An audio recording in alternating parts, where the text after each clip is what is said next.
Here is the housing market snapshot for October 2023. I think these are always interesting. So, a couple things to really point out is homes sold in this local market in the Lexington, Kentucky area. Of course, this can differ in your area, but it gives a really good snapshot of what's kind of going on in the marketplace. The homes sold are less than last year, they're down.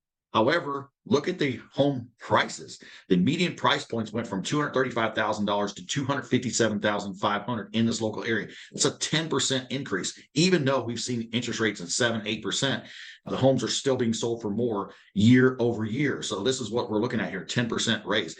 Why is that? Because if you look at the inventory, it's still down. It's still not as much, there. And guess what's going to happen when the pent up demand is still going on right now and the interest rates go down. So the feds are looking at lowering the rates 6 times next year. You're like, oh, hallelujah, this is great. And it can be good. However, what we also got to look at is if the home prices were going up 10% this last year, even though we've seen higher rates, 7, 8%, what is it going to do when the rates come down 1% or 1.5%? What's going to happen to the median price point?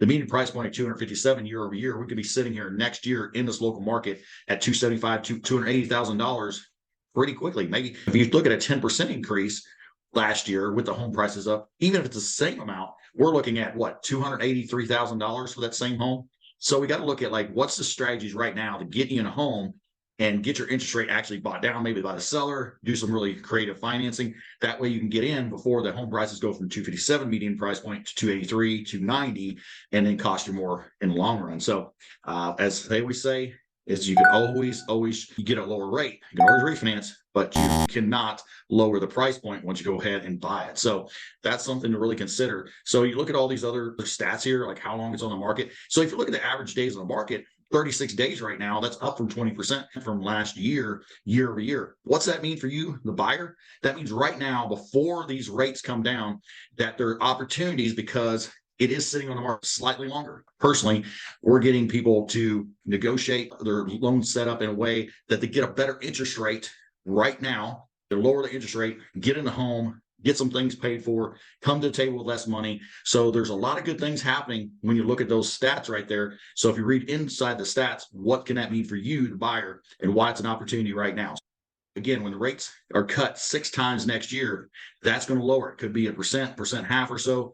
And guess what? That's going to be really great. However, wouldn't you like to be the one that buys at a median price point of 257 and refinance in a year to that, say, 5%, for example, rather than be the one to buy it at 283, 290 next year? So it's 290,000.